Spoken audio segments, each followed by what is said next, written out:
gostaria de que fechasse as duas portas aqui, o movimento fosse só lá por trás, tá? Quem quiser o banheiro, sai ali por trás para não tirar a atenção aqui do pessoal aqui. Vamos te colocar de pé, irmãos? Diaconisa Débora, fecha essa frente assim e vende pelo lado, tá bom? Isso, aí no intervalo a gente abre a frente aí. Quanto mais atenção a gente tiver hoje, melhor, amém? Porque hoje o assunto é quente. Aleluia? Aleluia? Pessoal, vamos vir para frente, você que está aí atrás, vem para, tem muito lugar na frente. Quanto mais na frente aqui, melhor. Fica com medo não, Jesus não vai voltar agora não, eu acho que não. Estamos preparados, mas acho que vai, mais alguma coisinha aí.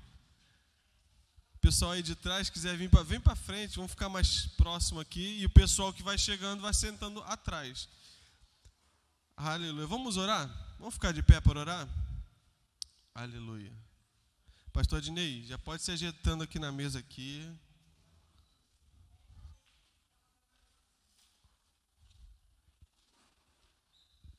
Glória a Deus.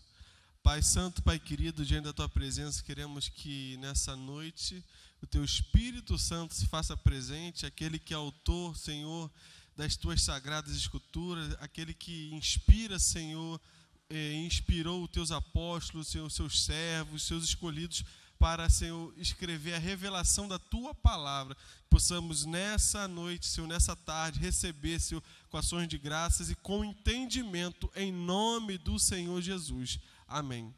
Você pode se sentar. Eu vou ler aqui só um versículo aqui, para a gente dar início e dar uma instrução rápida aqui.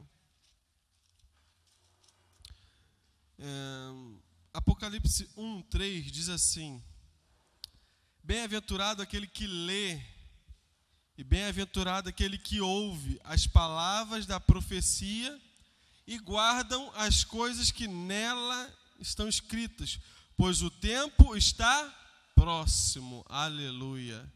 Bem-aventurado. Você é feliz, você é um bem-aventurado, porque você está aqui hoje para aprender das Sagradas Escrituras e da revelação do nosso Senhor Jesus Cristo. Vou te dar uma orientação aqui, ó. Eu anotei aqui para eu não esquecer. Desligue seu celular, tá? Ou coloque no silencioso. Coloca aí no silencioso agora, seu celular. Ou no modo avião. Coloca aí no silencioso, modo avião. Nós temos a cantina ali. Vamos ter um intervalo. O pastor vai estar palestrando aqui. Nós vamos ter um intervalo. Você vai poder ir na cantina ali, tomar um café, comer uma empada, comer alguma coisa ali. Depois a gente regressa, tá? E no final nós vamos fazer aqui, se der tempo, né, pastor Dinei? Vamos fazer algumas perguntas aqui, você tiver dúvida, você quiser fazer alguma pergunta, você coloca aí num papel, num pedaço de papel, e me entregue aqui a sua pergunta, tá? Não vai dar para responder todas, que se todo mundo tiver uma pergunta, não vai dar, mas eu vou tentar ali selecionar, fazer uma triagem das melhores perguntas para a gente poder aqui no final ainda tentar tirar algumas dúvidas aqui e sanar alguns pontos. Esse seminário, como o nome já diz, é um seminário de cronologia escatológica intensivo. Não é o nosso papel aqui esgotar todo o assunto, tá? A gente pode fazer mais para frente outros e outros, se o assunto render. Esse assunto tem discussões aí há milhares de anos aí, de algumas discussões, tá? Existem temas aqui que nós vamos falar que não fazem parte dos fundamentos da fé. Eles até são, vamos dizer assim, eles fazem parte da nossa fé cristã, mas tem irmãos que podem discordar, pode ter um outro posicionamento, não tem problema, nós continuamos amando esses irmãos, continuamos amando aqueles que têm um posicionamento diferente. Contudo, o posicionamento que vai ser aqui direcionado é um posicionamento bíblico com base nas Escrituras, não é isso, pastor? Amém? Então, está aí nossas saudações aí, nossas referências aí para vocês. Então, vamos ouvir a palavra do Senhor nessa noite. Amém? Irmãos, que a graça e a paz de Jesus seja com todos. E os irmãos foram embora, hein? A graça e a paz de Jesus seja com todos. Eu estava conversando ali com os irmãos e eu dou aula há mais de 35 anos, né? Também sou professor de História e Teologia. E eu sei que esse assunto aqui, ele vai trazer muitas perguntas, vai abrir, o pastor Abel já deu a introdução aqui, vai abrir algumas, vamos dizer assim, questões. Alguém aqui já ouviu falar de teologia sistemática? É chamada também de doutrinas da igreja. E a última doutrina da igreja que foi estudada foi a escatologia. Escato, último, logia, tratado ou estudo. Então, o estudo das últimas coisas, né? E a Bíblia fala sobre isso. Alguém pode abrir assim rapidamente aí 1 de Timóteo, capítulo 4, verso 1, e 2 Timóteo, capítulo 3, verso 1. Não vou discutir esse tom, mas para onde aparece a palavra escato aí? Alguém que achar que quiser ler, porque na sinagoga fazer a leitura da Bíblia era uma honra. Ah, sim, está ali, obrigado. Então, vamos ver aqui qual é a versão que está aqui, a fiel, porque também tem a questão da fiel. Mas o Espírito diz que nos últimos, olha a palavra aí, últimos tempos. E 2 Timóteo 3:1, é porque eu quero frisar aquela palavra, últimos tempos. E 2 Timóteo 3:1, nos últimos dias. A palavra escato aparece nas duas, últimos. Só que Paulo, na primeira carta, ele diz últimos tempos, e aqui ele diz últimos dias. Quando ele está falando últimos tempos, ele está falando de um período maior. Quando ele está falando últimos dias, período menor. Então, aquilo que Timóteo está dizendo, ou que Paulo está dizendo para Timóteo, que nos últimos tempos, interessante que ele diz, muitos se afastarão da fé. Ele está falando para a igreja ou para o mundo? Para a igreja, porque ele está escrevendo para Timóteo. Timóteo era pastor. Então ele está dizendo que nos finais dos tempos, pessoas vão ouvir espíritos enganadores e doutrina de demônios, e muitos vão se afastar da fé. A palavra fé também na Bíblia ela é uma palavra ela é ambígua. O que é ambígua? Ela tem várias aplicações. Ali, quando está falando fé, não é no sentido que as pessoas vão deixar de crer, mas as pessoas vão se afastar das verdades da Escritura, né? E quando ele diz em 2 Timóteo 3:1, nos últimos dias, ele já está trazendo vamos dizer assim, sinais muito mais próximos. Aí quando você discorre o texto, que nós não vamos discutir o texto, aqui a gente vai falar de uma sequência, por isso que é evento, né? O próprio nome aqui fala, cronologia, tempo, né? Do grego cronos, Deus, tempo, logia, e ele discorre ali a sociedade de hoje. Se depois você ler com mais calma, 2 Timóteo 3, de 1 em diante, nos últimos, os homens serão. Aí ele começa a discorrer ali. Quando você vê, é exatamente a sociedade que nós estamos vivendo hoje. Eu, como professor de história, a gente estuda a sociologia, que é o estudo das sociedades. Mas a sociedade que Paulo está dizendo ali para Timóteo, que era uma sociedade grega, vamos dizer assim, quando aparece a palavra grega, tanto significa romana ou gentio, nós não vemos uma sociedade com todos aqueles nomes ou aqueles sintomas, né, que aparecem ali. Então você percebe que aquilo ali é no fim, porque Deus está usando a palavra, Paulo está usando a palavra nos últimos, então tempo.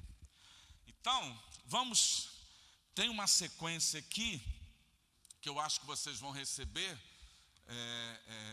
é uma sequência como é que a gente vai discutir aqui o assunto, né? Que não sei se já foi, que a gente viu lá em cima. Está tirando, aí vocês vão receber aí. Então, vamos começar aqui trabalhando. Como eu falei para os irmãos, nós vamos entrar em alguns, como diz meus alunos ontem, né? Pastor, o senhor abre muita janela. Mas o grande problema nosso hoje na igreja, no geral, é que o povo não tem estudado a Bíblia, a palavra, então não sabe. Né? A gente vê que parece que escola dominical não se ouve mais, o povo não tem estudado, aí acha que a internet vai te dar, a internet ela dá informação, é diferente de conhecimento. Tem muita informação? Tem, mas e o conhecimento da informação? Aí já não tem. Aí a gente, toda hora lá os alunos me perguntam, eu vi isso na internet, quem falou, onde falou, por que falou, qual é o contexto, aí quando você vai ver está totalmente fora. Mas aonde Jesus menciona a primeira vez, quando a gente estuda cristologia, nós temos o Sermão do Monte, que está onde? Lá em Mateus, a partir do capítulo 5. Depois Jesus tem o sermão profético, aparece em Mateus 24. Depois nós temos Jesus falando das parábolas. Depois nós temos Jesus tendo os encontros, como foi com Nicodemos, a mulher samaritana. E por último, a partir de João capítulo 13 em diante, Jesus conversa com os discípulos até ele ir para a cruz. Então, se eu tiver que fazer uma análise dos sermões de Cristo, estão ali divididos sobre esse prisma aqui, né? O sermão do monte, o sermão profético, as parábolas, né? Os encontros que Jesus teve com cada um, com a mulher samaritana, Nicodemos, etc., Zaqueu, e depois o que ele conversa com os discípulos. Então, lá em João, dentro da minha sequência aqui, Evangelho de João 14, de 1 a 3, parece que nós temos ali umas projeções ali, mas se não for tão rápido, eu vou aqui na minha. Evangelho de João 14, todo mundo conhece? Já apareceu ali, né? Então ele diz assim: não se turbe o vosso coração, credes em Deus, crede também em mim. Na casa de meu pai há muitas. Se eu for explicar para vocês o que significa essas moradas, eu vou ter que entrar em tabernáculo, vou ter que entrar em templo, porque Jesus está falando de algo que ele ia preparar. Se não fosse assim, vou teria dito, mas fosse assim, eu vou teria dito, mas vou preparar um lugar. Que lugar é esse? Se eu for lá para a cruz, melhor ter até cuidado para não aprofundar muito aqui. Jesus fala para o ladrão, hoje mesmo, aonde? Que paraíso é esse? Qual é o contexto desse paraíso? Porque é uma palavra aramaica que Jesus está dizendo. Esse paraíso tem a ver com Éden, que seria um outro assunto, mas era de uma cidade que seria inaugurada, que está lá em Hebreus 11. Que cidade que seria inaugurada? Aquela que Abraão estava esperando. Que cidade que Abraão estava esperando? É que Cristo ia inaugurar quando ele morresse na cruz. Preparava os lugar, continua. E quando eu for e vos preparar esse lugar, que seria um outro assunto para a gente estudar aqui, que morada é essa? Que lugar é esse que Jesus está dizendo? Virei, de que maneira? Outra vez, e vos levarei para mim mesmo, para que onde eu estiver, estejais vós também.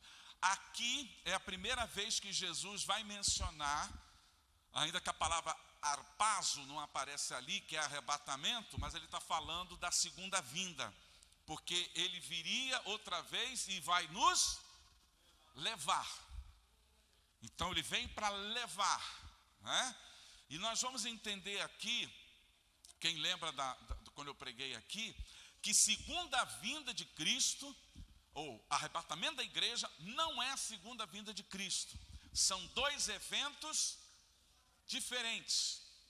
O arrebatamento é para a igreja, ninguém vai ver a segunda vinda, é na batalha do Armagedon, aonde todo olho o verá. Porque se Paulo diz que vai ser num abrir e fechar de olhos, então pronto, já foi.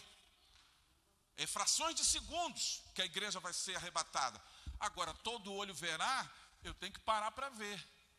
E isso vai acontecer na batalha do Armagedon, Zacarias 14, Apocalipse 19 e Apocalipse 1 e tantas outras passagens, que Jesus voltará para resgatar Israel das mãos do anticristo. Então, quando ele está dizendo ali que ele vai voltar para levar a igreja, estamos entendendo aí, irmãos? É porque eu estou indo devagar, porque ensinar é comigo mesmo. Quando a gente está falando de escatologia, esse evento escatológico aqui tem uma sequência que vocês vão ter já já aí.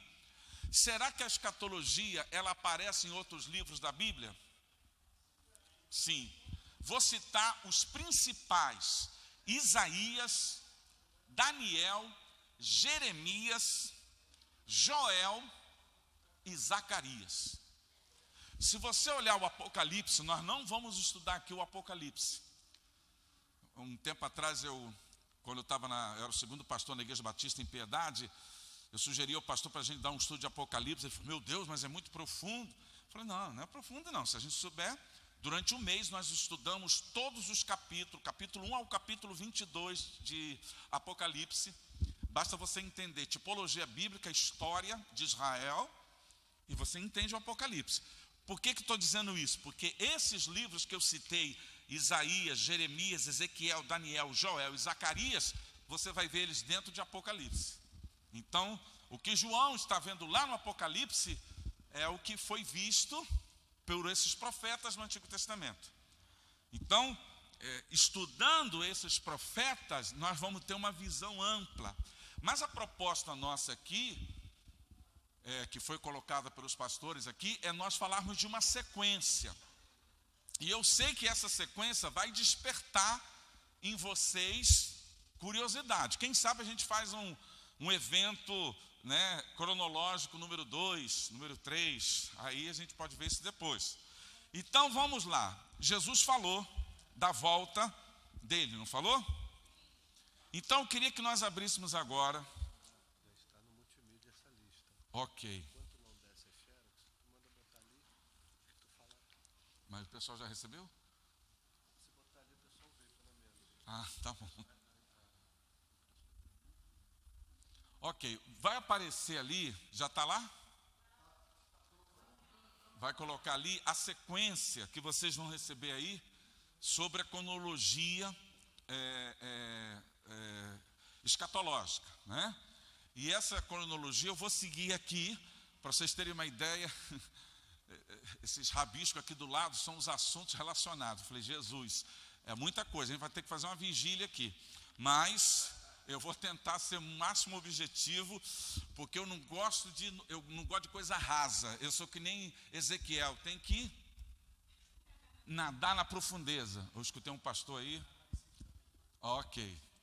Entendeu? Quando aparecer lá, vocês me avisam aqui. Então, Lucas 24, 44 e Efésios 2, 20. Aqui não vai dar tempo, irmãos, da gente ler todos os textos devido a tempo.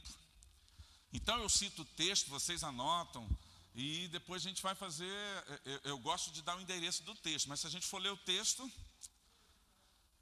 Lucas 24, 44 e Efésios 2, 20. Já encontramos? Quem não trouxe a Bíblia fica perto de um crente, de um cristão. 44.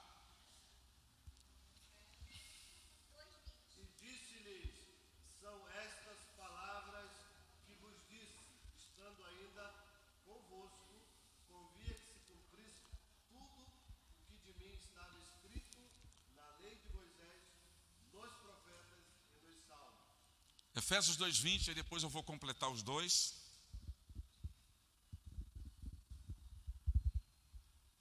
Carta de Paulo à cidade de Éfeso. Apóstolo, profetas. Então vamos lá. Paulo está dizendo que o Antigo Testamento, profetas, e o Novo Testamento, apóstolo, está fundado em quem? Quem é o fundamento? Quem é o fundamento, irmãos? Cristo. Depois eu explico para vocês por que a gente às vezes tem que colocar o nome Cristo na hora certa e Jesus na hora certa, ainda que seja a mesma coisa. Aqui, para vocês entenderem, porque pode observar que Paulo, quando vai falar de Cristo, ele está trazendo, é a mesma pessoa, tá, irmãos? Mas quando está falando de Cristo, está trazendo o aspecto messiânico dele, do que ele cumpriu como Messias, por isso que fala Cristo. Quando fala Jesus Cristo, ele está trazendo um sentido de Jesus homem e Jesus rei. Então, aqui, Cristo, ele é a chave hermenêutica do Antigo e do Novo. Para eu entender o Novo, eu tenho que ir para o Antigo. Para eu entender o Antigo, eu tenho que ir para o Novo. E Cristo é a base dos dois testamentos, que são as duas alianças. Por isso que Paulo fala apóstolos e profetas. Pegamos isso, sim?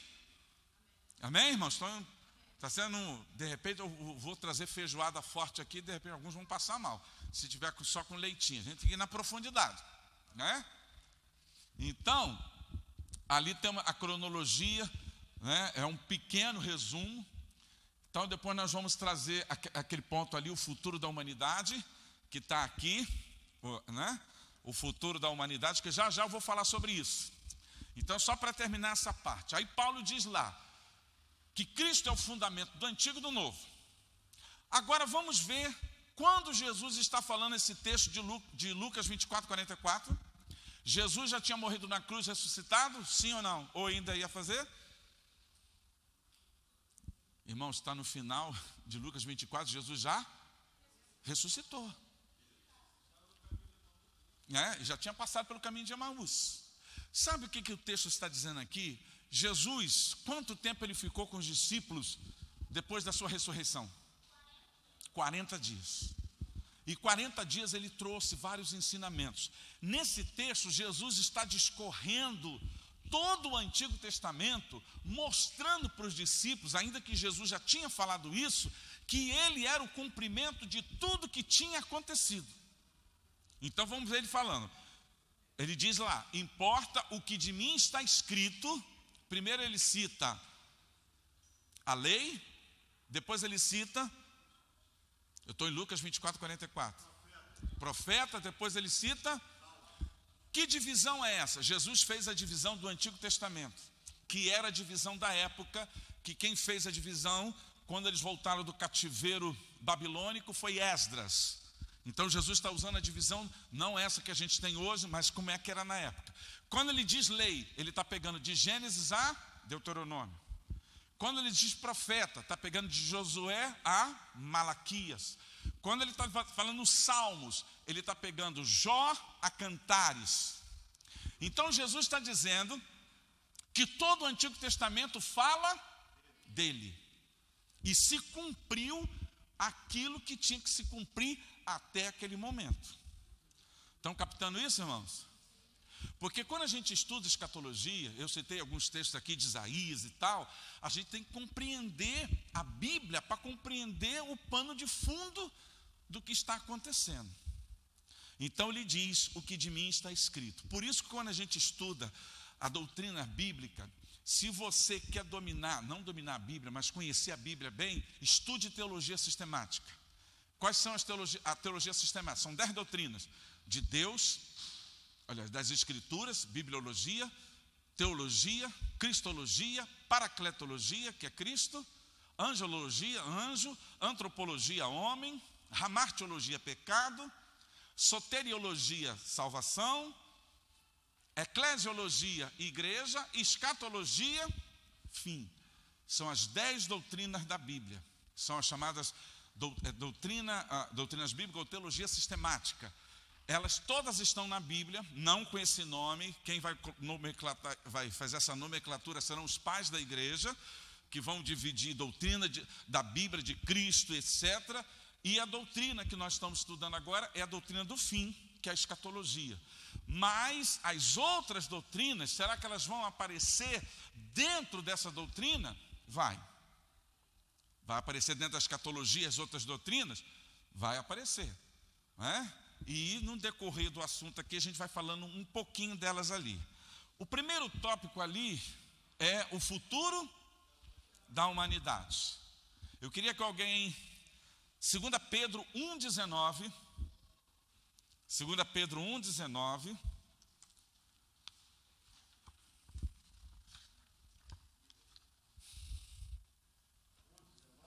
Segunda Pedro 1,19. E temos muito firme a palavra dos profetas, o qual bem fazeis e estáis atento, como a luz que ilumina em lugar escuro, até que o dia amanheça e a estrela da alva apareça em vossos corações. Como é que Pedro chamou a profecia? Palavra? Como é que está aí? Palavra? Que vai trazer o quê? Vai trazer luz. Então, o que Pedro está dizendo? A profecia, ela vai trazer luz. Então, a gente tem que prestar atenção, porque, irmãos, a gente sabe o final da história da humanidade. Está escrito ou não está escrito na Bíblia? Não está escrito no livro de Apocalipse, o final de tudo? Não está escrito lá? Criou Deus os céus e a terra. Nós já sabemos o final da história. Nós não temos que entender como vai acontecer esse final da história, mas já está lá o final da história. Eu e você já sabemos o final da história. Isso que está acontecendo no mundo é novidade para a gente ou a Bíblia já falava isso? Já falava isso. Crente que não conhece é porque não lê. Porque o que está acontecendo aí já está escrito e está se cumprindo. Jesus falou: passarão os céus e a terra, mas as minhas palavras. Então tudo vai se cumprir. Tudo está se cumprindo. Então qual é o futuro da humanidade? Quando a gente está olhando ali, a gente precisa entender que Deus trabalhou. Veja o seguinte, alguém abra 1 Coríntios 10, 32. 1 Coríntios 10, 32. 10, 32. Deus trabalha com 3 grupos. Vamos lá. Portai-vos de modo que não deis escândalo, nem aos judeus, nem aos gregos, gentios, nem à igreja de Deus. Deus tem um programa. Deus tem um programa. Futuro da humanidade. Deus tem um programa. E qual é o programa de Deus? Envolve Israel, judeus, envolve os gentios, as nações, e envolve, qual é o último? A igreja. A gente precisa entender esse programa de Deus para a gente compreender como Deus está agindo na história. Porque a profecia é Deus contando a história. Sim ou não? Sim. Então abram Isaías 46, onde diz Deus e a profecia, naquela lista que a gente seguiu aqui, Deus e a profecia. O futuro da humanidade, você pode botar 2 Pedro 1,19. Só para você botar o endereço lá. Isaías 46, 9, 10 e 11. Que é o Deus da profecia naquela lista, né, que a gente foi projetado ali. Não sei se vocês já receberam a lista, ainda não, né? Mas depois a gente dá o endereço.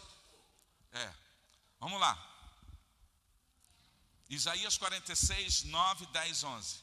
Lembrai-vos das coisas passadas desde a antiguidade, que eu sou Deus e não há outro Deus, não há outro semelhante a mim, que anuncio o fim desde o princípio e desde a antiguidade as coisas que ainda não sucederam, que digo, o meu conselho será firme e farei toda a minha vontade.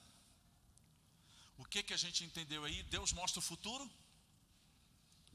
Deus mostra o futuro? Ele está dizendo que ele anunciou desde o... ele mostra tudo. Tem mais textos aqui, irmãos. Eu já estaria aqui agora só citando texto. Então a gente tem que, só estou pegando os textos básicos. Eu estou dando o endereço do ponto que eu estou falando. Deus e a profecia. Isaías 46, Deus está dizendo que antes que aconteça, ele já está falando. Então, tudo que está acontecendo, Deus já determinou. Então, voltando ao ponto que eu disse, Deus tem um programa que envolve Israel, programa que envolve a igreja e o programa que envolve as nações. Então eu tenho que entender esse programa para eu compreender a profecia. Por isso que nós ainda estamos na introdução, tá? Para entender a profecia. Porque esse contexto da profecia, se eu não compreender, eu vou confundir. Porque olha só, uma coisa que a gente vê aí, deixa eu adiantar aqui. A gente vê o cinema falando de escatologia, fala da maneira certa ou errada? Errada. Nós temos a visão da Igreja Católica, que muita coisa ali está fora. Nós temos a visão dos esotéricos. Nós temos a visão de seitas cristãs, como os Testemunhos de Jeová, e também os adventistas e outros grupos, os mormons, eles também falam de escatologia, mas totalmente fora. Temos também a influência da reforma. Aí, como que errado? Não. Até o pastor Abel falou aqui. É porque existe uma linha que se chama amilenista, pós-milenista e pré-milenista. O milênio, a palavra ali é milênio, mas eu vou tentar trazer um pouquinho sobre isso, só para você entender que o amilenismo e o pós-milenismo surge com o catolicismo. Mas alguns grupos, depois da reforma, vão pegar essa visão. Mas se a gente for olhar biblicamente, a igreja era mais pré-milenista do que amilenista ou pós-milenista. Eu vou explicar isso aí para você. O que é isso? Amilenista, pós-milenista, etc. Entendeu? Deixa eu explicar logo agora para você entender. O que é amilenismo? Não haverá milênio. Por isso que a palavra é ami, não haverá milênio. Eles acreditam que o tempo vai ficando bom, as coisas vão ficando melhor, e não vai ter milenismo, ou não vai ter milênio. Mas eles tiveram um problema. 2 grandes guerras surgiram. A primeira, e cadê? Melhorou? Aí pegou. E o que é pós-milenista? Pós é, tudo vai acontecer depois. Mas se a gente for olhar que tudo vai acontecer depois, então a gente entra em contradição com outros textos que está mostrando antes. Então existe alguns irmãos nossos que amamos em Cristo, que dizem que nem arrebatamento vai acontecer, né? Em outro momento, por isso que eu estou dizendo aqui, tem vários pontos para a gente estudar. Porque hoje a internet, de repente, está falando uma coisa aqui, e você vai ver alguém falando, não, mas eu vi lá o fulano de tal dizendo isso, dizendo aquilo. Mas eu quero dar para vocês, pelo menos aqui, uma base para a gente entender. Ok? Então, o que são essas linhas? Só para a gente entender. Ainda estamos aqui no Deus e a profecia. Que vocês já estão recebendo a folhinha aí, né? Todo mundo já recebeu a folhinha aí? Estão recebendo? Tá, então, vamos lá. Então, vamos lá. Essas linhas, elas são importantes, mas não é para a gente discutir elas aqui agora. Senão a gente só vai falar sobre elas. Porque eu quero falar sobre a sequência, para a gente compreender melhor, arrebatamento, profecia, etc. Aí nós temos, são 4 linhas de interpretação de escatologia. Ok? 4 linhas. A primeira, preterista. O que é preterista? Para esse grupo, tudo já se cumpriu. Não precisa cumprir nada. Por isso que é o termo pré, já se cumpriu. Preterista. Temos o segundo grupo, historicistas. Eu estou aqui resumindo, tá, irmão? Porque se eu fosse falar isso aqui, para explicar todas essas linhas, etc. Historicista. Eles marcam datas. Sabe quem são historicistas? Testemunho de Jeová e adventista. Os testemunhos de Jeová já marcaram 15 vezes a volta de Jesus. Mas Jesus não veio, porque não combinaram com ele. Por isso que não veio. Aí, 15 vezes. A Ellen White também, que é a fundadora dos adventistas, também marcou. Mas aí criou aquela ideia de que Jesus entrou no santuário. E é outra história aí, mas não foi bem assim. Então, os historicistas marcam datas. Tanto que a igreja adventista acredita que o anticristo é os Estados Unidos. E que as trombetas do Apocalipse já estão soando. Bem, eu não ouvi nenhuma até agora, mas tudo bem. E temos os idealistas. Então, para não perder, preterista, tudo já se cumpriu. Historicista, marcam datas. Aí eu ainda vou chegar aí é o milênio, né? Ainda estou na linha, mas está ali, para vocês entenderem, já até falei do milênio. Mas está ali os grupos ali, ó. A milenista, pós-milenista, etc. Então, aí o outro são os idealistas. Quem são os idealistas? São os teólogos liberais. Para eles negam toda a profecia. Para eles não tem esse negócio de profecia. São os teólogos liberais. Inclusive tem pastor aí que está tão desviado, não vou citar nome por ética, que está totalmente umas coisas assim. Então, idealista, para eles não existe profecia. Eles fazem alegoria. Não, isso aí é outra coisa. O leão e o cordeiro deitado é outro contexto e tal. Né, que está lá em Isaías, fala sobre o milênio. E o último grupo são os futuristas. Esses é o que englobam, vamos dizer, a gente aqui. Porque os futuristas interpretam a Bíblia literalmente, profeticamente e historicamente. Os futuristas, aqueles que interpretam numa visão completa, não apenas nessas visões que a gente colocou aqui. Entendemos mais ou menos isso, irmãos? Ih, nem um todo amém aí, vou até tomar um café aqui, peraí. Eu sei que o computador dos irmãos estão... Isso aqui mostra o quanto que a gente tem que estudar a Bíblia. E olha que eu não cheguei nem... Não, deixa para lá. Então, entendemos isso? Essas são as linhas. Qual é a linha que nós vamos mais trabalhar aqui? A futurista. Eu estou dando isso aqui porque de repente você pode pegar na internet. Ué, mas o pastor lá falou uma... Não, eu não entrei em todo o assunto. E aí, outro ponto que a gente precisa entender, eu trouxe aqui, para quem quiser, uma apostila de interpretação de texto, que é hermenêutica. Ela está ali, né, a R$20, só temos 25, não tem mais nenhuma, né? E ela mostra um pouco disso que eu vou falar aqui, porque a gente... Quem lembra de Filipe e o eunuco? Lembram?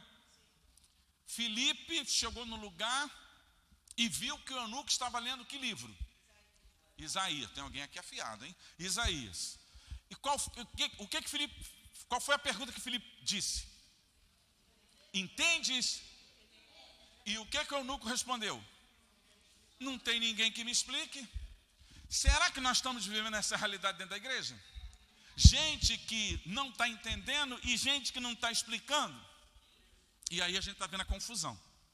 Então, quando eu trabalho a tipologia bíblica, ou a profecia, eu preciso entender, eu não vou dar essa aula não, isso está até na apostila ali, mas vou dar um rapidinho para a gente depois caminhar de novo aqui no ponto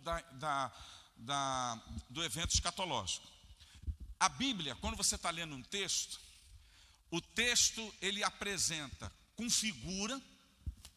O que é figura? Jesus disse assim: o reino de Deus é semelhante a um grão. O reino de Deus é grão de mostarda? Não. Ele usou uma figura. Então, quando eu estou lendo o texto, eu preciso perceber se aquele texto está usando uma linguagem figurada. O que é uma linguagem figurada? Aquilo que se assemelha. Então, quando Jesus diz, quando você ouvir essas expressões, se assemelha, como, ele está trazendo uma figura, né, para trazer uma aplicação de semelhança. Em Apocalipse aparece muito isso. 7 trombetas, 7 selos, 7 taças. O que é isso? Eu vou falar um pouquinho sobre isso, talvez no segundo ponto. Tempo. Segunda coisa, quando eu estou lendo o texto. Quando o texto está usando uma linguagem simbólica.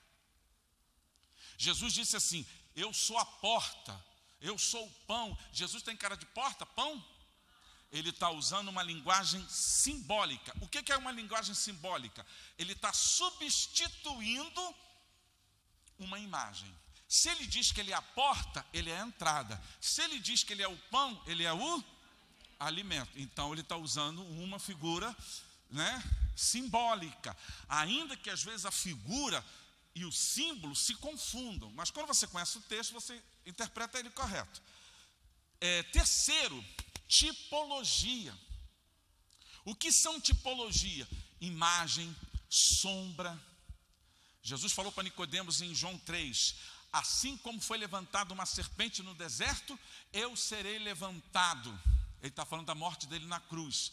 E a gente vai ver que na Bíblia usa os tipos. E eu preciso compreender esses tipos para eu entender melhor o texto.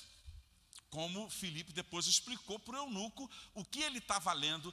E possivelmente o texto que ele estava lendo seria Isaías 53.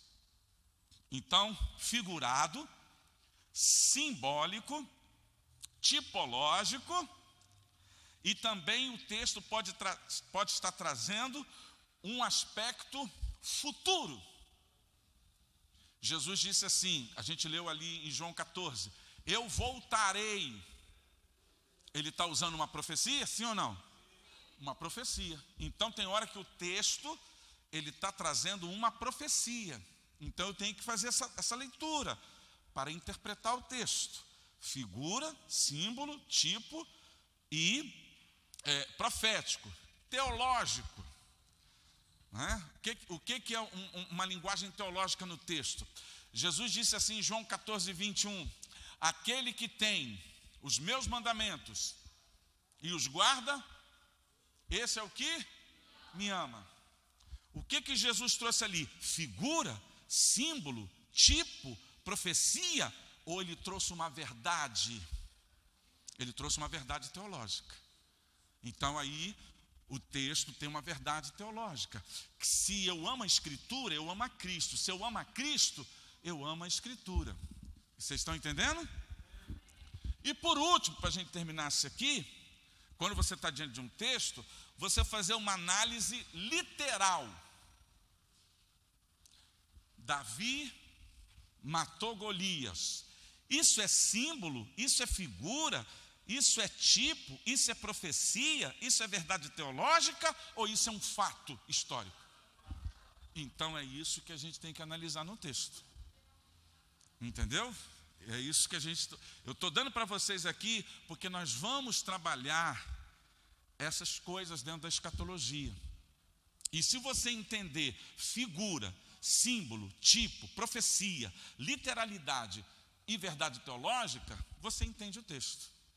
Só que às vezes as pessoas, por não conhecerem isso, aí alguém fala que é assim, e todo mundo acredita que é assim. Então, falamos o futuro da humanidade.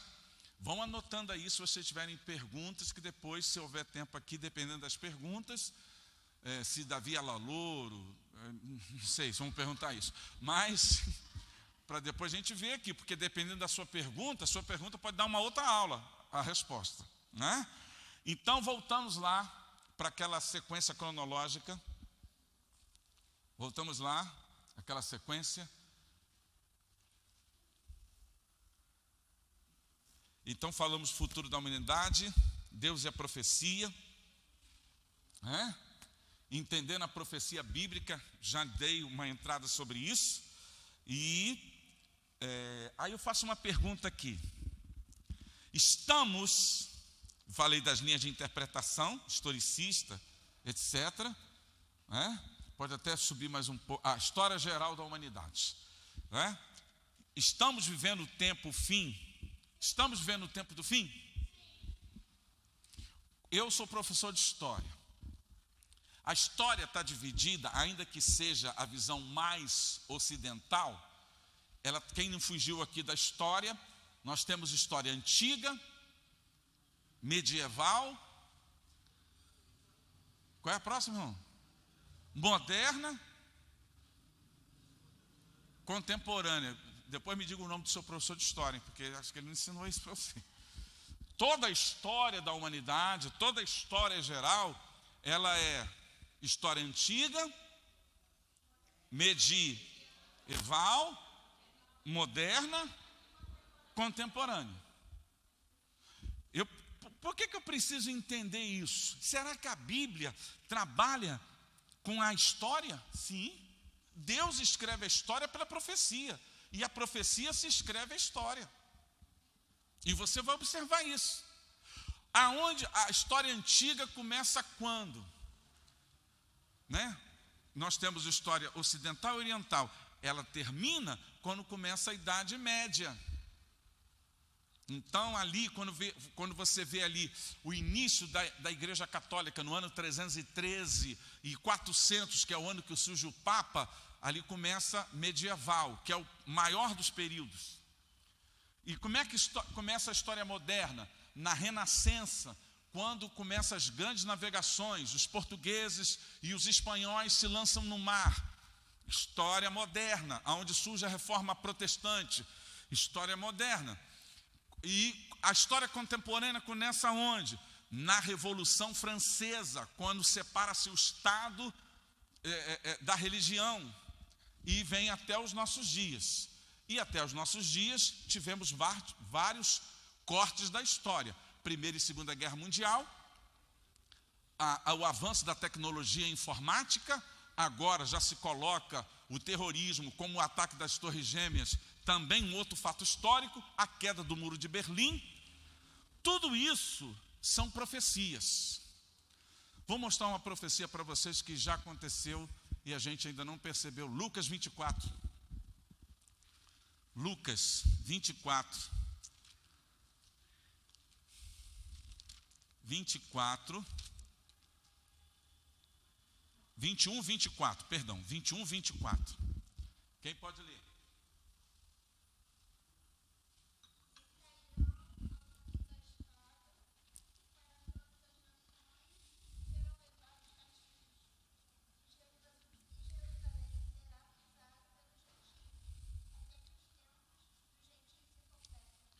Essa profecia já aconteceu? Vamos entender essa história rapidamente. Jesus aqui está falando que Jerusalém seria cercada. Não está falando de Nabucodonosor, porque Nabucodonosor o povo já voltou do cativeiro. Quem é que vai destruir o templo que Jesus disse que não ficaria pedra sobre pedra? Foram os romanos, no ano 70.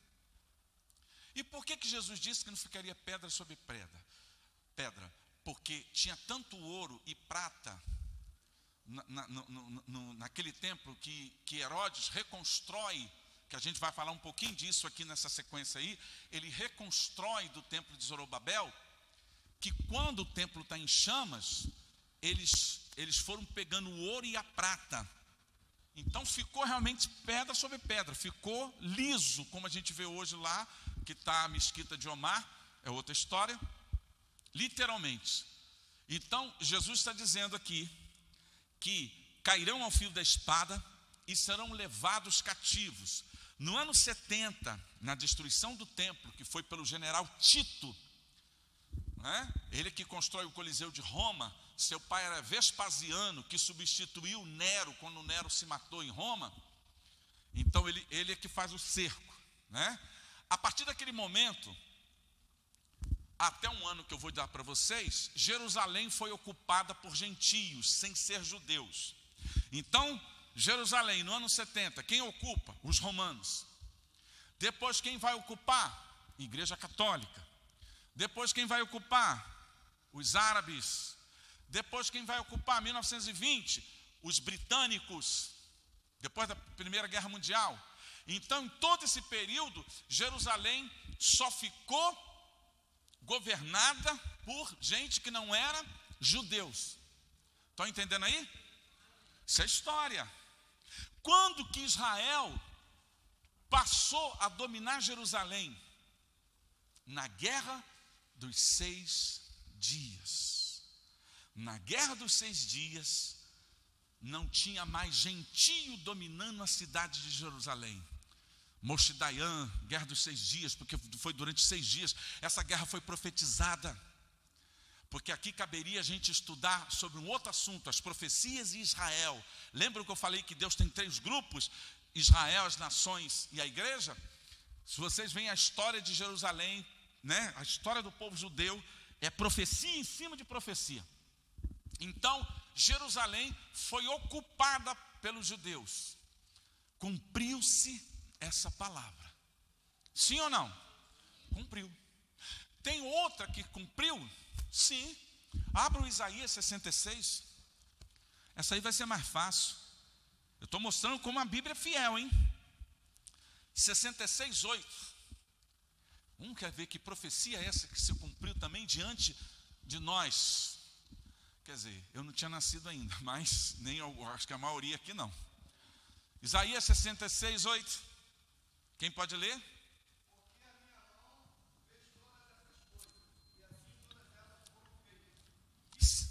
66:8. Quem jamais ouviu tal coisa?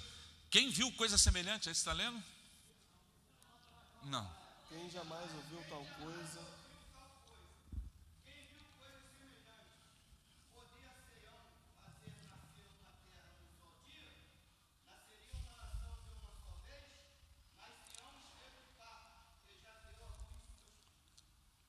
Quando que uma nação surgiu? Num dia, numa reunião na ONU, em 14 de maio de 1948. A nação de Israel cumpriu a profecia de Isaías. Como pode uma nação surgir num dia? Num dia Israel se cumpriu. Está lá, ainda tem Ezequiel 37, mas isso é outra história. Então nós estamos diante de um Deus que a história geral da humanidade está se cumprindo, irmãos. A coisa está se cumprindo. Isso aqui é fiel. Fiel é essa palavra. É fiel. E eu falei esses dias para um grupo. Vocês acham que a situação vai melhorar ou vai piorar? Vai piorar, é o princípio das dores. Mas eu e você estaremos preparados para isso, espero. Estaremos preparados para isso. Porque a profecia, ela nos fortalece, a profecia nos dá esperança, a profecia mostra que Deus está controlando a história. Deus controla a história. Aonde mostra que Deus controla a história? Leia Daniel capítulo 4. Deus estabelece reis, Deus tira reis, Deus movimenta, assim que Daniel está dizendo. Então toda a história da humanidade está no controle das mãos de Deus.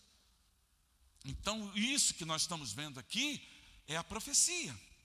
Então estamos vivendo o tempo do fim. Irmãos, olha só, isso aqui caberia um outro assunto também, mas eu vou dar uma pincelada. Nós estamos vendo, há uma profecia na Bíblia que não tem esse nome, mas é a globalização da unidade. Você vê que a Bolsa de Valores lá da África quebra. O que eu tenho a ver com a África? Mas vai refletir no Brasil? Vai, porque existe uma globalização. O que é essa globalização? A política está globalizada, governo central. E isso é o que a ONU está tentando fazer, por isso que se criou a União Europeia. Tudo isso é profecia que está se cumprindo. Economia, a centralização da economia, acabei de falar a questão da Bolsa de Valores. A religião está se trabalhando o ecumenismo, que é a unidade das religiões, que o falso profeta vai promover, mas já estamos vendo isso. E também a unidade da sociedade, uma sociedade uniforme. Casamento homossexual, ideologia de gênero. Nós não estamos vendo que tudo está chegando numa uniformidade. A família não está sendo destruída. A figura de pai e mãe não está sendo destruída. Então, há uma nova nomenclatura. A Bíblia mostra que o anticristo será homossexual. Se der, talvez eu fale um pouco, tenho que falar, você já tiver até aula sobre ele aqui, mas eu vou falar rapidamente. Está lá no livro de Daniel, não terá amor por mulheres. E nós estamos vendo como esse movimento está crescendo. Ele está tomando todas as esferas da sociedade, cinema, tudo. Por isso que Paulo está dizendo da imoralidade da sociedade do fim. Então a gente sabe que essas coisas estão acontecendo, né? Então, nós estamos vendo que a destruição, o que os movimentos socialistas dizem? Que nós temos que destruir o que? A sociedade judaico-cristã. Por que eles mencionam judaico-cristão? Judaico, Antigo Testamento. Cristão, Novo Testamento. O Antigo e o Novo Testamento formam a... Então temos que destruir a Bíblia. E isso está sendo feito. Hoje nós estamos vendo, eu caberia aqui estudar um outro assunto, eu falo muito isso em batalha espiritual, como Satanás está usando a televisão, a mídia, o cinema, a música, e agora tem até fado madrinho, né? Os desenhos estão totalmente deturpados, porque o diabo sabe que essa geração, que são a nossa, não adianta mexer aqui. Então tem que mexer com a geração que está nascendo, que são as crianças, os adolescentes. E tudo isso é muito bem arquitetado. Paulo fala lá em 2 de Coríntios, capítulo 2, verso 11, que nós não podemos ignorar as artimanhas. Ali a palavra grega é projeto, é método. Então o diabo tem método, o diabo tem projeto para destruir. Não é à toa que Jesus disse que ele vem para roubar, matar e destruir. É uma sequência. Primeiro ele rouba tua comunhão com Deus, depois ele mata tua vida espiritual, depois ele te destrói. É uma sequência. O diabo não começa te destruindo, ele tem que te afastar de Deus, ele tem que te afastar da verdade, né? Então essa destruição da sociedade ocidental, que ela é judaico-cristão, ela já está indo. Por isso que nós vamos entender como o mundo sem a igreja vai ficar. Peço a Deus que ninguém aqui fique. Tu vai subir com Cristo ou vai ficar? Tem que ter certeza disso, irmão, né? Tem que ter certeza disso. Então, quando a gente está falando aqui que Deus tem, né? Deus tem voltando um pouquinho aqui, esses três grupos. O que Deus tem com Israel? O povo, a terra, a cidade, o templo, o Messias, as 70 semanas de Daniel e a nação. Como eu falei, caberia a gente estudar um outro assunto profético sobre Israel e a profecia. E nós vamos ver como que as coisas estão, porque Israel é uma espécie de relógio de Deus da profecia. Então, quando acontecer qualquer coisa com Israel, olha, porque Deus está mexendo. Deus está mexendo no relógio dele. Porque ele falou para nós olharmos não só a oliveira, mas a figueira. Então a gente tem que olhar, porque são sinais. Entendeu? Então, dentro da sequência ali, voltando lá para aquela nossa sequência, né? Falamos do futuro, Deus da profecia, entendendo a profecia, linhas de interpretação, estamos vendo o tempo do fim da história.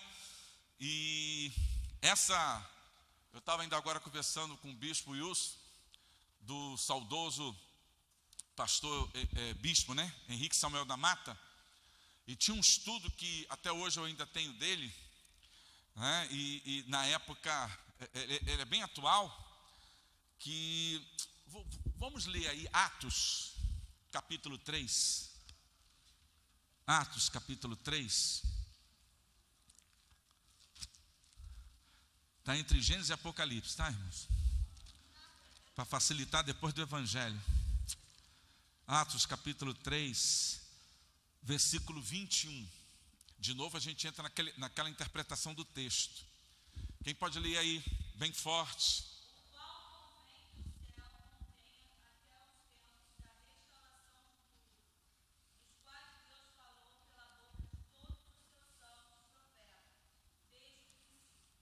que era outra versão também.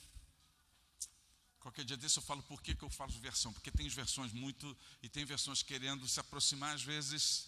Eu quero a parte que fala, até que receba. Alguém tem essa versão, está atualizada.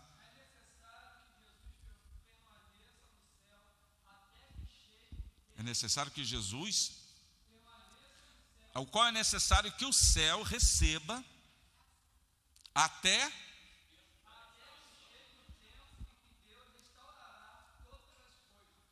deixa eu pegar aqui na minha versão. Mas tudo bem, elas estão corretas, só que algumas estão mais. Ao qual é necessário que o céu receba. Quem o céu está esperando? A igreja. Então, até que o céu receba, os tempos da restauração de todas coisas terão que ser restauradas, dita pelos profetas, para que alguém suba. Na época, né, o bispo Samuel da Mata, ele tem um estudo sobre isso, né, sobre a década das mudanças. Aonde ocorreu a década das mudanças? Qual é a década das mudanças? O homem foi à lua, Cuba se tornou comunista, o movimento hippie, década de 60. A década chamada década das mudanças, né? Cuba se tornou comunista. Em 69 o homem foi à lua, apesar de que foram várias expedições, mas em 69 foi quando começou. A guerra do Vietnã, entendeu? Oi? Eu tenho um estudo só sobre esse assunto da década da mudança. As missões começaram, Jocum, OM, o ministério de família começou a surgir nessa época, o tabernáculo de Davi começou a ser restaurado, né? Depois veio para cá os chamados movimentos de comunidade evangélica, mas a adoração e louvor passou a ter um outro significado. Essa foi a década de mudança. Israel, como a gente falou aqui, Jerusalém passou a ser dominada pelos judeus. Então, quando a gente está falando de história, olha como é que a história, Deus está escrevendo a história. E você tem que entender como que Deus escreve essa história. E Ele mostra para a gente. Mas a gente tem que ir, ler. Tem que ler a Bíblia, a palavra, tem que estudar. O que Jesus disse para aqueles grupos de saduceus? Errais, não conhecendo e nem... Por que ele falou ali?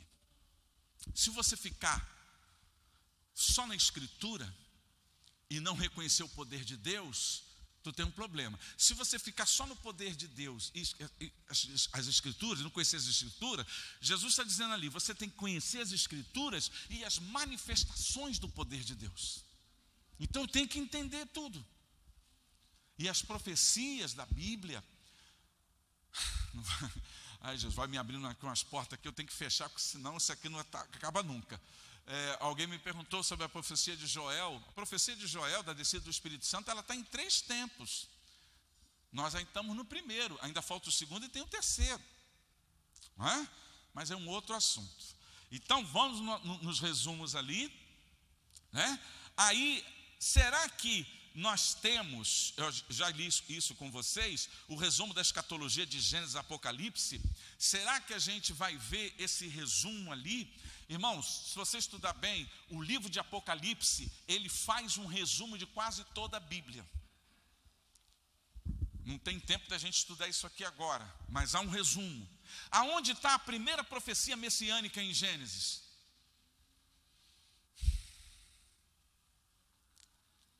Porém, inimizade entre ti e a mulher. E o Gênesis 3,15, quem lembra?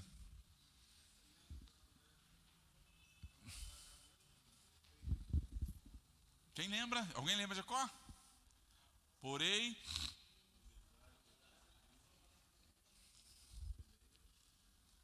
um descendente da semente da mulher ia fazer o quê?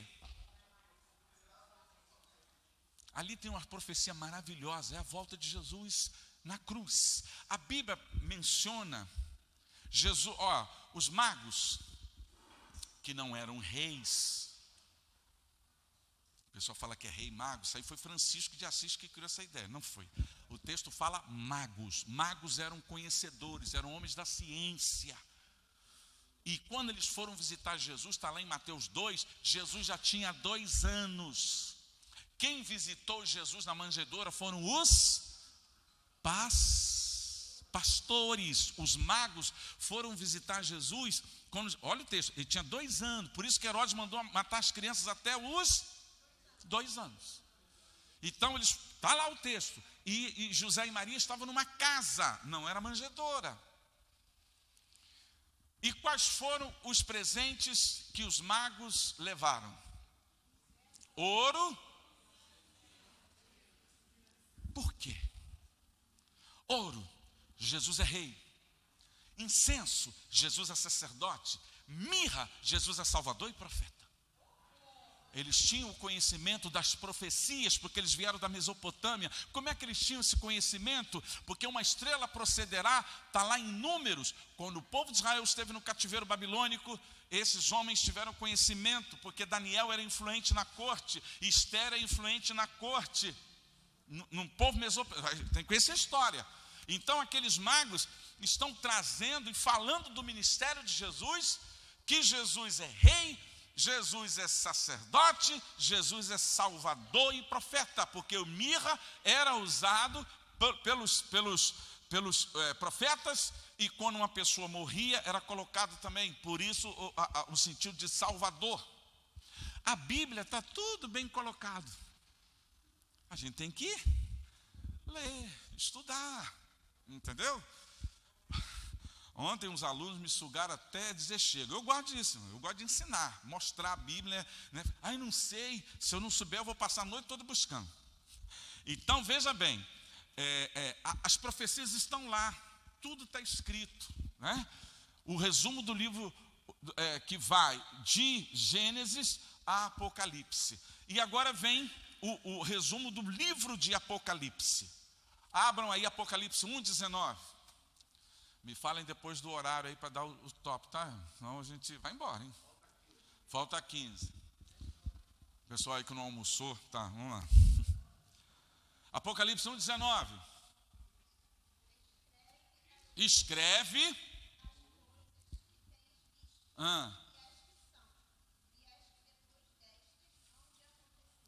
Então, quanto tempo foi dito aí?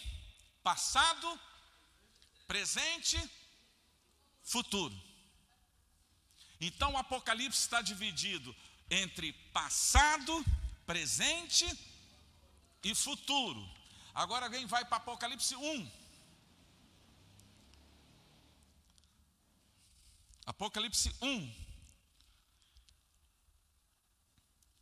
O versículo, deixa eu ver aqui, porque tem 2 pontos aqui que eu quero trabalhar.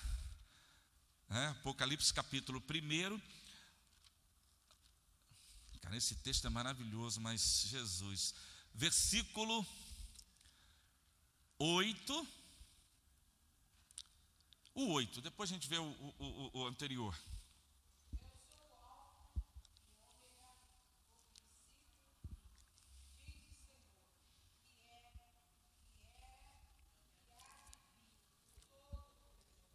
Olha que está no início de Apocalipse.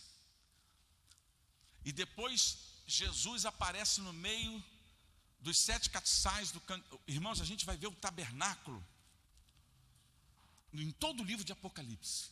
É um estudo maravilhoso. Esses dias eu dei numa igreja, foram 4 meses para a gente estudar tabernáculo, ainda ficou faltando cada ponto ali. Porque o tabernáculo está dividido: lei, átrio, lugar santo, graça, santo dos santos, reino.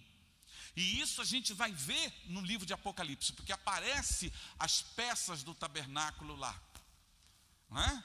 E aqui Jesus aparece no meio do candeeiro ou candelabro, que ele representa ali as igrejas. Mas eu quero pegar essa parte que diz: eu sou o alfa e o... Sabe o que significa isso? Jesus está dizendo, eu sou o Senhor da história. Depois, aquele que era, eu sou o Senhor da eternidade. E se você continuar o texto até o versículo de 1 e 19, ele é o primeiro e o último, ele é o Senhor do tempo. Então olha só, nesse mesmo capítulo, Jesus é o Senhor da história, Jesus é o Senhor da eternidade, Jesus é o Senhor do tempo. Caberia a gente estudar mais um pouquinho sobre isso aqui, mas não vai dar. Só para você ter que tudo está no controle. Por isso que a gente vê algumas manifestações de Jesus. Eu vou dar um estudo semana que vem, mostrando que Davi, Salmo 24, Isaías 63, Daniel capítulo 3, João, Apocalipse 5, todos viram Jesus entrando no céu. Quando Jesus veio à terra e subiu. Só que Davi viu um ângulo, Isaías viu outro, né? Daniel outro e João outro. Isso é incrível, porque eles estão olhando para a mesma entrada de Jesus, mas em aspectos diferentes. Mateus escreve para judeus, Jesus é rei. Marcos escreve para os romanos, Jesus é servo. Lucas escreve para os gregos, Jesus é homem. João escreve para a igreja, Jesus é Deus. Essa é a ênfase de cada um. E você vê que isso fala de quem? A visão dos querubins. Então, olha como a centralidade de Cristo na profecia. Por isso que Apocalipse diz que Jesus é o espírito da profecia.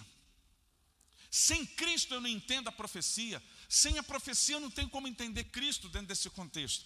Então, olha o que ele está falando, né? O Senhor da história, da eternidade e o tempo.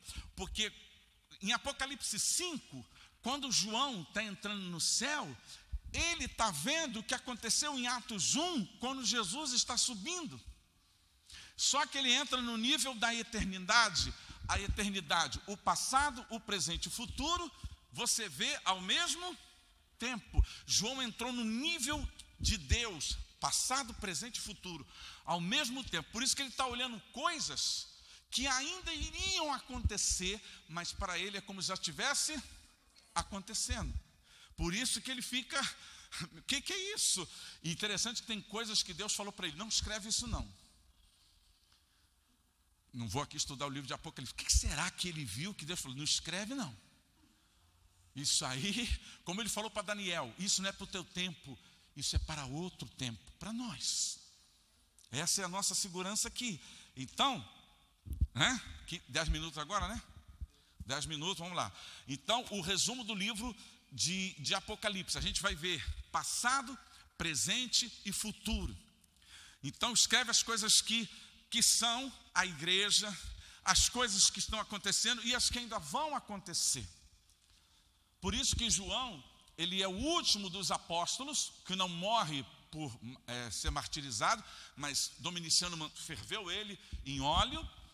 E lá no livro de João, né, lembra que quando Jesus fala para Pedro, quando fores velho, vão estender a sua mão. Jesus está dizendo que Pedro vai morrer quando ele era velho e será crucificado, estender a mão crucificado. Aí Pedro fala assim, e esse aí? Está apontando para João. Aí Jesus fala, o que te importa se esse aqui vai ver a minha revelação? Esse aí que vai ver, porque João viu toda a revelação. Por quê? João viu Jesus como homem? João viu Jesus transfigurado? João viu Jesus na cruz? João viu Jesus ressuscitado? João viu Jesus glorificado? João viu Jesus como homem, eis o Cordeiro de Deus. João viu Jesus no monte da transfiguração, que ele estava lá, Pedro, Tiago e João. Ele viu Jesus na cruz, todo arrebentado, como Isaías viu. Ele estava com os discípulos quando Jesus apareceu ressurreto. E agora em Apocalipse, ele está vendo Jesus glorificado. Interessante, isso aí dá uma outra mensagem. Outra mensagem, como você está vendo Cristo, né? Já dei até o tema. Então vamos lá. Aí, o resumo da igreja. Estamos entendendo aí, irmãos? Porque agora o assunto vai esquentar, mas já está no minutinho para a gente dar um intervalo. Mas qual seria, né? Porque a volta de Jesus ela é iminente, ela pode ser a qualquer momento. John Haggai disse assim, fundador do Instituto Haggai: viva como se Jesus voltasse hoje e trabalhe como se ele voltasse daqui a muito tempo. Não é? O saudoso pastor Rex Humber, que foi um dos primeiros, se não o primeiro programa evangélico na época do SBT, e ele dizia uma frase assim no final das suas pregações: se você não está preparado, se você cair aí, você não sabe para onde vai, vem aqui que eu vou orar por você. Nunca esqueci, eu era criança, vi essa pregação de Rex Humber, porque a gente tem que saber para onde a gente vai, e se nós estamos preparados. Você está preparado se Jesus te chamar agora? Você sabe para onde você vai? Oh, não, eu vou reencarnar, eu vou ser não sei o quê. Você sabe para onde você vai? Você tem certeza para onde você vai? Então, só que a Bíblia é uma coisa maravilhosa, irmãos, que nós já sabemos. Nós já sabemos como a gente tem que viver. Nós já sabemos os problemas que virão. No mundo tereis, mas tem de bom ânimo. Eu venci. Olha, Jesus está dizendo isso antes de ir para a cruz. Se Deus é por nós, quem será? Ele está citando, porque Paulo em Romanos está citando Isaías a todo momento. Ele está pegando aquela parte: agindo eu, quem o impedirá? Irmãos, Deus já conhece o nosso futuro. Ele já escreveu a nossa história. Agora você tem que se entregar para Ele. Como é que alguém quer viver longe de Deus, achando que vai se dar bem? Vai se dar mal. Qual é a diferença de permissão de Deus e vontade de Deus? Permissão de Deus: Deus, eu quero casar com aquela pessoa. Deus, eu quero aquele emprego. Aí Deus falou assim: mas não é o que eu quero. Mas eu quero. Então, a permissão eu te dou, mas as consequências são. Agora, a vontade de Deus, qual é a responsabilidade? De quem é quando Ele manda? Deus. Quando você faz a vontade de Deus, Deus assume a responsabilidade. Quando você não quer a vontade de Deus, você assume a responsabilidade, mas Deus te dá permissão. Mas depois não vem reclamar com Ele, não. Não vem reclamar com Ele porque Ele te falou. Irmãos, Deus não quer o melhor? E por que a gente quer a nossa escolha? Se Ele quer o melhor, Ele sabe. Quinta-feira eu estava na Cidade de Deus dando um estudo sobre a vontade de Deus. 5 minutos já? De novo 10? Tá bom. Tá, aí é a cronologia, mas o relógio ali está atrasando. Mas de Deus não atrasa não. Deus não está nem adiantado nem atrasado, Ele está na hora, né? Eu falava sobre a vontade de Deus. Eu dizia para os alunos lá, Paulo diz em Romanos 12, 1 e 2, inclusive Paulo está citando ali o sacerdócio.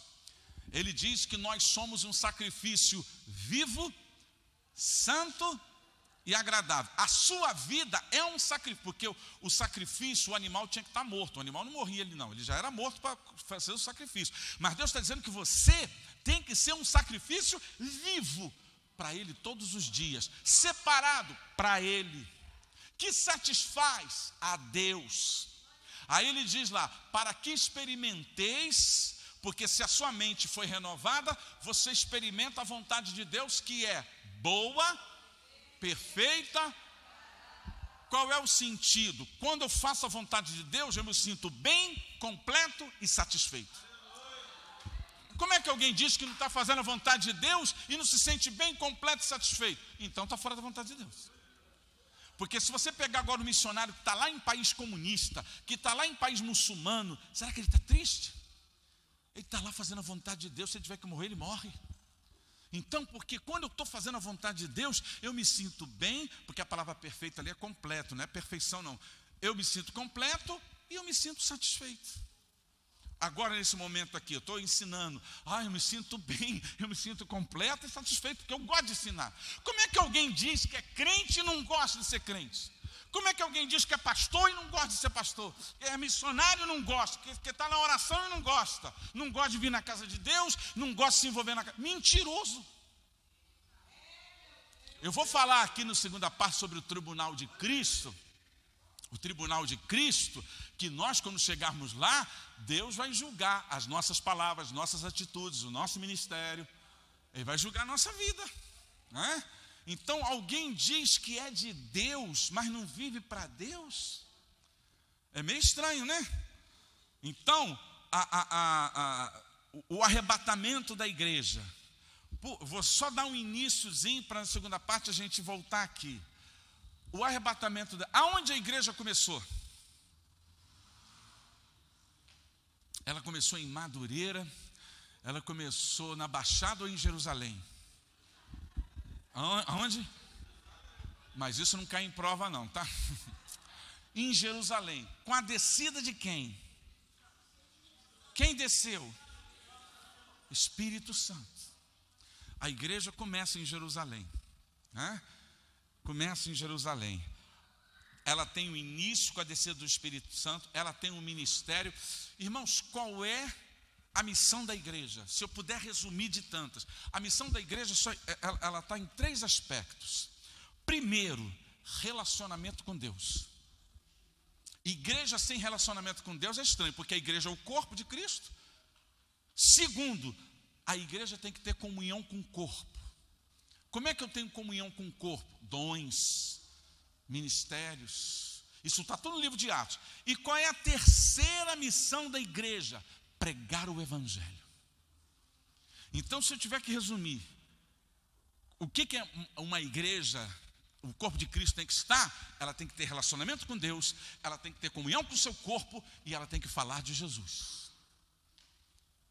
Não é? Por isso que esses são os ministérios que o diabo mais odeia.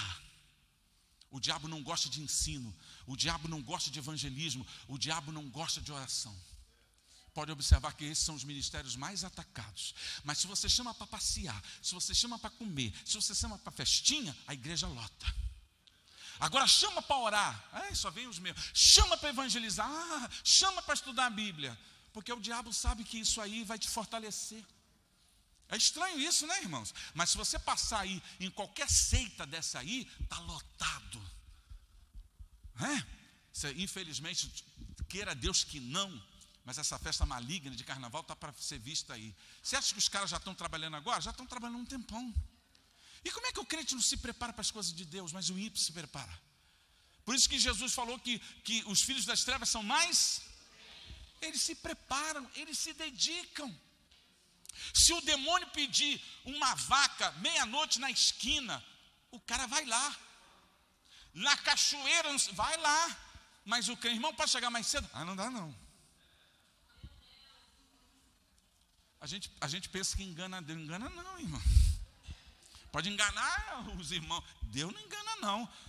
Buscar-me-eis e me achareis, quando buscardes de todo o coração. Então Deus sabe se o seu coração é dele ou é metade dele. Porque se for totalmente dele, você vai fazer tudo por ele. E para concluir aqui, para o pessoal fazer o seu lanche, quando a gente fala de intimidade com Deus, sabe onde está a grande intimidade? Alguém abre aí o Salmo 63:1 e olha a declaração de Davi para Deus aí. Por isso que é um homem segundo o coração de Deus. Tem que falar do arrebatamento ainda, no tribunal. Salmo 63:1. Está ali, né? Vamos lá, olha só, olha o que está escrito ali. Vamos fazer uma exegese. O que é exegese? Interpretação de texto. Aquela apostila lá ensina sobre isso. Ó Deus, tu és o meu? Pergunta retórica. Você não me responde. Deus é teu Deus? Deus é teu Deus? Tu és o meu Deus. E de madrugada te buscarei. Tem gente que está dormindo. tal. Eu não estou dizendo que você não possa dormir, mas momento de busca. Olha que Davi está dizendo, de madrugada. Outro texto fala, eu estou ansioso. Ó, de madrugada te buscarei. A minha alma sede de ti. Sede, como a corça, sede de ti. A minha carne te deseja. Sabe por que ele está dizendo isso? É a presença do Espírito Santo. Eu quero a tua presença, eu quero sentir tua presença. Eu quero sentir, a minha carne te quer, né? Aí ele diz, como o quê? Com uma terra seca e cansada, onde não há água. Entendeu? Olha o que Deus, olha o que Davi está cantando para ele no Salmo 63. Eu te quero, eu te desejo, eu te almejo. Aí tem algumas pessoas que dizem que ama a Deus, mas não lê a Bíblia, não tem compromisso na igreja.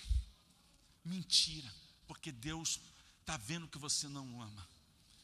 Então, irmãos, para a gente finalizar aqui essa parte, Deus não vem buscar crente de final de semana. Deus vem buscar cristão comprometido com Ele 24 horas. Amém? Deus abençoe.